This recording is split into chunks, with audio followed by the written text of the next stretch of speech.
Bienvenidos a Íntimo Infonews. Tenemos aquí con nosotros al doctor Aldo Ferrer, profesor emérito de la Universidad de Buenos Aires y economista.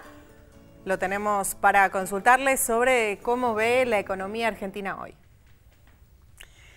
Bueno, la veo que está en una situación muy distinta a la del pasado, en el sentido que está parada en sus propios recursos, con un bajo nivel de endeudamiento.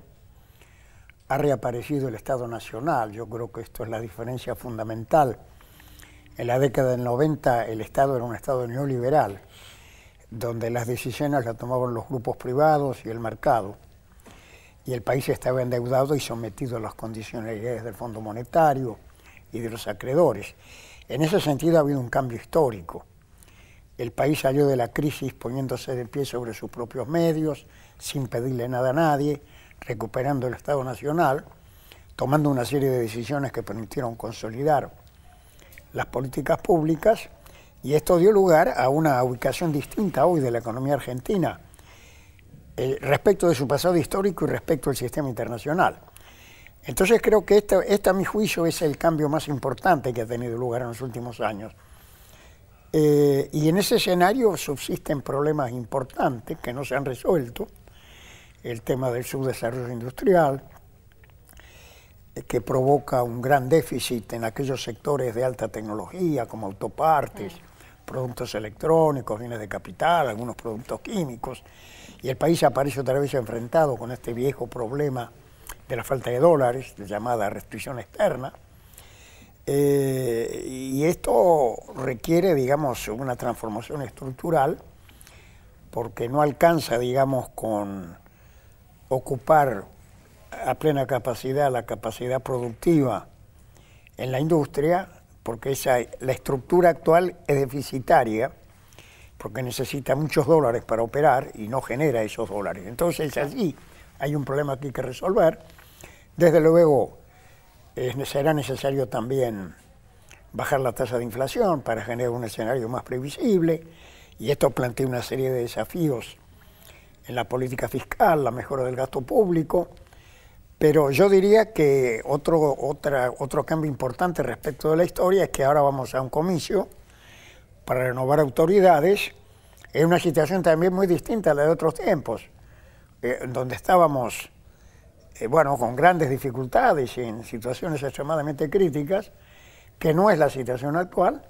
Ahora hay problemas, pero el sistema no está descontrolado, incluso la inflación que tenemos, que es alta, no es la misma que del pasado. Ahora, ¿qué le hace a un país tener durante 5 o 6 años una inflación por encima del 20%?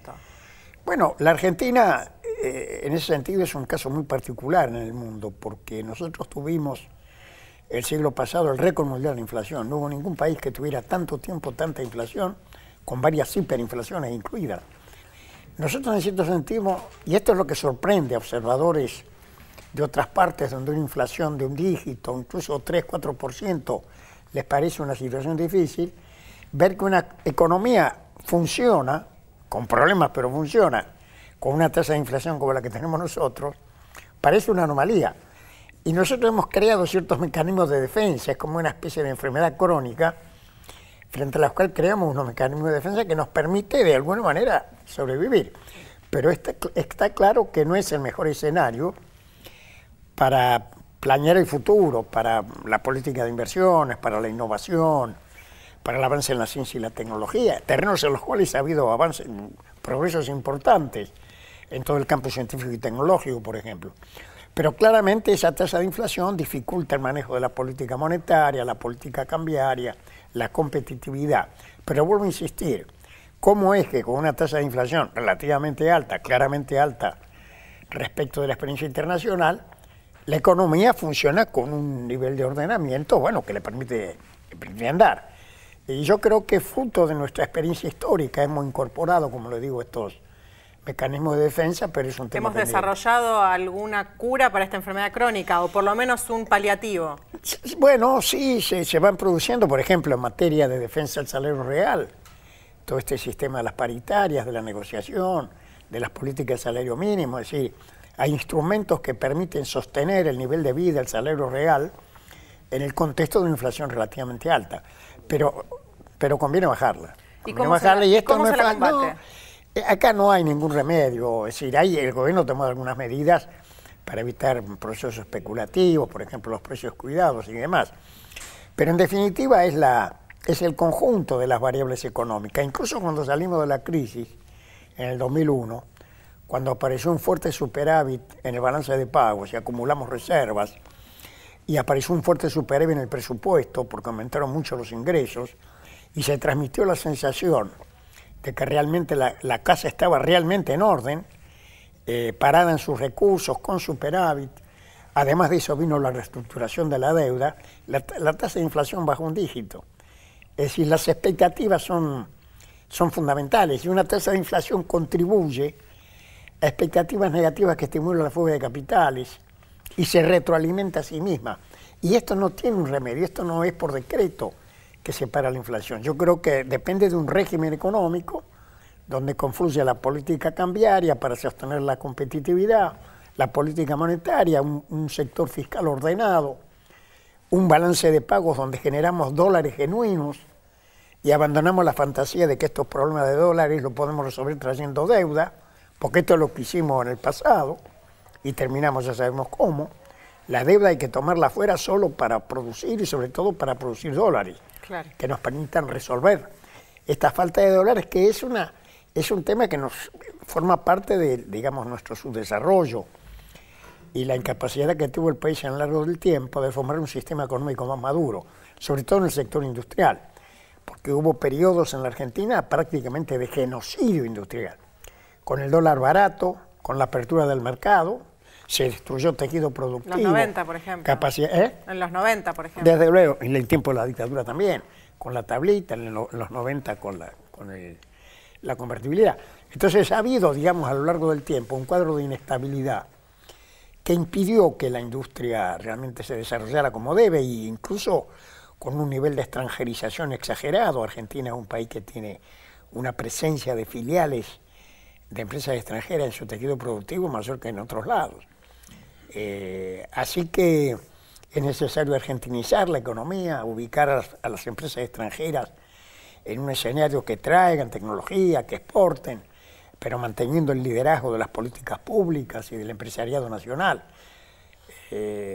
No hay empresarios sin Estado, hace falta un fuerte Estado que abra espacios para la actividad privada. Y tampoco hay desarrollo sin empresarios, porque hasta ahora siempre el desarrollo en la historia se ha dado siempre en economía de mercado. Entonces hay una serie de problemas y al mismo tiempo que para que haya desarrollo tiene que haber inclusión social, claro, porque las sociedades muy fragmentadas y desperdician gran parte de su talento y de su potencial. Entonces se suman estas cosas, la inclusión social, la existencia de liderazgos que afirmen la confianza del país en sí mismo y que lidere la creación de riqueza manteniendo el control de los recursos, la estabilidad institucional. Nosotros el siglo pasado, por ejemplo, durante más de la mitad del siglo pasado vivimos en la alternancia de gobiernos de facto y gobiernos civiles, y esto fue fatal. Entonces la estabilidad institucional y finalmente el otro elemento fundamental es la capacidad de ver la realidad de los propios puntos de vista. Porque cuando el país está debilitado y depende de las decisiones de otros, se ve a sí mismo con las ideas de los otros. Por ejemplo, el consenso de Washington, claro, y el pensamiento neoliberal, que es un pensamiento gestado en los centros de poder mundial para organizar el mundo de la perspectiva de los intereses de los países centrales. Entonces un país como el nuestro, que está en desarrollo, no tiene capacidad, como sí lo han hecho, por ejemplo, estos países emergentes de Asia, que ninguno se compró el consenso de Washington y todos hicieron políticas nacionales. Si el país no tiene una capacidad crítica de observar la realidad desde la perspectiva de sus propios intereses, está perdido. Entonces tenemos que fortalecer la cohesión social, la impronta nacional de los liderazgos, la democracia. Otro de los cambios fundamentales que tenemos es que ahora todos estamos convencidos que todo lo que pasa en Argentina pasa dentro de la democracia. Y esto es el mejor camino. Este es un avance fundamental.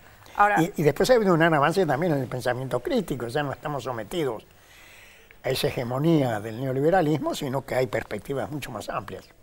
Respecto, usted recién mencionaba a los países asiáticos, ¿Cómo ve la relación entre Argentina y China, que parecería ser como un nuevo eje que se ha formado en el mundo, ya no más multilateral que tan hegemónico como en otros tiempos? Claro, no, yo creo que hay un cambio histórico, porque desde el descubrimiento de América y que los portugueses llegaron a Oriente a fin del siglo XV, durante 5 siglos, las potencias dominantes estuvieron en el Atlántico Norte. Primero los países avanzados de Europa, después con la inclusión de Estados Unidos. El mundo durante 5 años, la industria, la tecnología, el conocimiento, la organización del sistema, estuvo en manos del Atlántico Norte. Esto ha cambiado radicalmente, porque han aparecido en Oriente y fundamentalmente con China, un nuevo centro en el cual hoy el mundo es totalmente distinto. Y entonces nosotros, que somos parte de ese mundo occidental y cristiano, porque el territorio fue conquistado, poblado por las naciones del Atlántico Norte, se encuentra ahora ubicado en un escenario mucho más amplio en el cual tiene que jugar, y yo creo que esta relación con China es una expresión de ese nuevo escenario, y al mismo tiempo tenemos que tener mucho cuidado, porque China se comporta como una nación industrial. Eso le quería preguntar, si le parece que es tan beneficioso para nosotros como para ellos. Claro, ¿no? Este es el tema, ¿qué tipo de relación establecemos?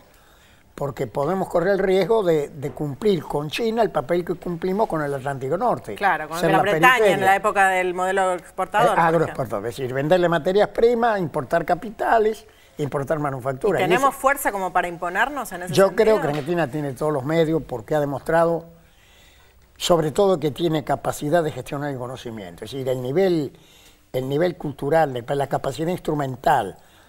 Hacemos las cosas más complejas que se pueden hacer. Empezamos, por ejemplo, con la energía nuclear. Cuando empezamos nosotros, fue el primer país en desarrollo prácticamente que se lanzó por ahí. Y ahora las últimas cosas del INVAP, en la agricultura, la siembra directa. Es decir, el país ha demostrado que tiene capacidad de gestión. Y después es un territorio inmenso, lleno de recursos, una sociedad cohesionada, no tenemos fracturas religiosas, étnicas, con todos los problemas internos que tenemos.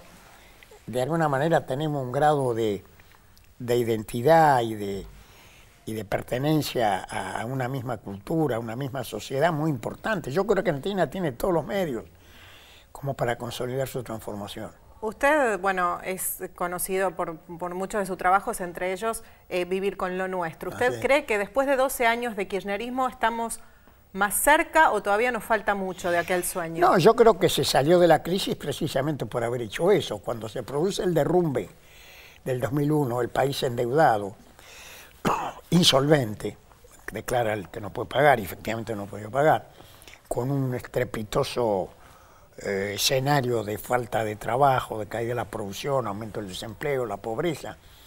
Frente a eso, el país recuperó viviendo con lo suyo, porque reestructuró la deuda a partir de su propia propuesta, acumuló reservas en el Banco Central en el escenario que estaba planteado y salió de la crisis viviendo con lo suyo. Es decir, que es por otra parte la única forma en que se produce el desarrollo en el mundo contemporáneo. Es decir, estos países de Asia se financian esencialmente con su ahorro interno, lo cual no quiere decir que están aislados, ni mucho menos. Traen tecnología, incorporan empresas del exterior para asociarse con las propias. Es decir, el tema, vivimos en un mundo global, no podemos salirnos del mundo global, pero el tema es cómo uno está en el mundo global. Claro. Si uno está dependiendo de las decisiones de afuera, como hicimos nosotros, está perdido.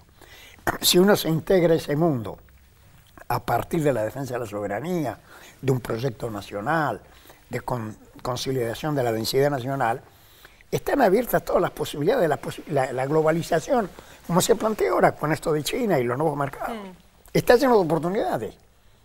El tema es si las sabemos aprovechar, transformando la estructura argentina y poniéndonos en marcha en materia de ciencia, de tecnología, de industria, de agregar valor a la minería, al campo. Es decir, hay varias cosas que son concluyentes en la historia. Una es que el desarrollo depende siempre de la capacidad de gestionar el conocimiento. Sin ciencia y sin tecnología y sin industria no hay desarrollo. La otra es que el desarrollo es siempre un proceso que se da primero en un espacio nacional. No se importa. La sociedad se integra entre las políticas públicas, los intereses privados, moviliza, capacita a su gente, consolida sus instituciones, cuando logra todo esto, tiene todas las posibilidades realmente de gestionar el conocimiento, de avanzar en la ciencia y la tecnología. Esta es otra conclusión. Claro. Entonces, en todos esos terrenos, yo diría que en los últimos años, ha habido avances importantes en la Argentina. ¿Y cómo ve la era post-kirchnerista? Bueno, yo creo que se va a dar claramente dentro de la democracia, el pueblo elegirá ahora para dónde, qué opciones toma. Económicamente hablando, digo. Sí, claro. Bueno, estamos en una plataforma muy distinta, mucho mejor que en otros momentos de transición gubernamental del pasado, porque, vuelvo a insistir, hay un Estado nacional, controla las variables, y allí hay un montón de problemas, lo estábamos comentando, la falta de dólares, el subdesarrollo industrial, perdón, el subdesarrollo industrial, la mejora del gasto público, dejar de gastar plata donde no hace falta y gastarla donde más hace falta, consolidar un tipo de cambio competitivo, evitar el dólar barato. Cuando el dólar es barato, es lo que pasó en tiempo de la dictadura y en la década del 90, y todo lo que viene de fuera es más barato. Y si uno quiere evitarlo, tiene que tomar controles de tal magnitud que complican mucho el escenario económico. Entonces, acá no se trata de devaluar o no devaluar, se trata de tener un régimen económico que permita tener un tipo de cambio competitivo donde exista rentabilidad en la Argentina para desarrollar las autopartes, los productos electrónicos y todas las cosas que nos hacen falta. Entonces, yo diría, vamos al comicio en paz, en democracia, una sociedad que ha elegido el camino de la ley y de la Constitución, y en ese escenario estamos mucho mejor porque tenemos una plataforma mucho más sólida que en otros tiempos y al mismo tiempo un cuadro de problemas, precios relativos, inflación, subdesarrollo industrial, que están ahí planteados. Bien. Vamos, le quiero preguntar, ¿qué se imagina usted que habría hecho de su vida si no fuera economista? Qué buena pregunta. No, yo creo que tengo una inclinación por lo social, ¿no? Supongo que hubiera hecho alguna disciplina dentro de las ciencias sociales. ¿Cuál le gusta? ¿La historia? Bueno, la historia, yo en realidad, sin ser un historiador, porque es una especialidad muy puntual la de historiador, saber manejar los documentos históricos y demás. Yo me manejo con conocimientos históricos que han elaborado otros, pero siempre lo incorporo. Todo, por ejemplo, en mi trabajo sobre la economía argentina, que tiene ya más de 50 años, es un enfoque histórico, cómo se formó la economía desde la colonia hasta ahora. Sí, la historia, probablemente la historia. ¿Y cómo es un día en la vida de Aldo Ferrer? ¿Cómo? ¿Cómo es un día en la vida de Aldo Ferrer? Un día promedio. Bueno. ¿Qué le gusta hacer? Bueno, le dedico a estos temas que estamos hablando, es mi trabajo profesional incluso, y académico, escribo, hablo bastante, tengo gente generosa como usted que me invita a decir lo que pienso. Entonces estoy en ese sentido muy activo, estoy viajando mucho por el interior. Ajá. Esta semana estuve en Neuquén, el miércoles de una conferencia en Neuquén y el jueves en Mendoza, y el día anterior la había dado en Buenos Aires, así que tengo una gran actividad desde ese punto de vista, y después hago mi vida de familia, con mis hijas, con mis nietos, y me gusta el deporte, soy buen nadador. ¿Sigue nadando? Yo sigo nadando 3 veces por semana. 3 veces por semana. 3 veces por semana, que eso para eso es fundamental. Bien. Y entonces, bueno, vivo y gozo la vida y mantengo el interés por las cosas y el cariño por lo que me rodea. Bien. ¿Y qué siente cuando la presidenta lo nombra en cadena nacional y lo tiene como referente? Bueno, esto es curioso lo que ha pasado, porque yo vengo de una extracción política distinta que la del kirchnerismo, la del peronismo. Y nunca he buscado acercarme al actual gobierno, pero sucedió, y esto empezó con el presidente Kirchner, que alguna de las cosas que yo a veces digo y salen en los diarios es recogida y bien vista en gente que está en el poder. Eso fue lo que pasó con Kirchner, por ejemplo, cuando se anunció que se iba a crear una empresa energética, que resultó ser Enarsa, y yo dije que me parecía que habiendo vendido YPF tenemos que tener una empresa pública en materia energética. Bueno, al día siguiente me llamó el ministro de Planificación diciéndome que el presidente había leído lo que yo había dicho y quería que les diera una mano. Y bueno, y fui a darles una mano a Venerarse, ¿no? Y después vinieron otras cosas en que puramente creo porque en las esferas del gobierno, la presidenta, el expresidente, el presidente Kirchner, se sentían, digamos, de acuerdo con algunas de las ideas que yo expresé a lo largo de mi vida, y desde luego las expresé mucho antes de que surgiera el kirchnerismo, porque, digamos, cuando yo escribí Vivir con lo nuestro, o la Unión Argentina, probablemente la presidenta estaba en la escuela secundaria. Claro. Entonces, digamos que yo tengo una tradición en este pensamiento. Que precede al kirchnerismo. Que precede el kirchnerismo porque es producto de los años. Y esto ha generado un eco positivo. Yo tengo muchos amigos en el gobierno que me consta que además el aspecto recíproco, en que tenemos una gran empatía. A pesar, vuelvo a decir, de que yo vengo de una extracción política distinta, ¿no? Y a veces, bueno, la presidenta ha tenido la generosidad en alguna oportunidad de mencionarme y yo se lo agradezco. Doctor, muchas gracias por venir a charlar con nosotros. Gracias.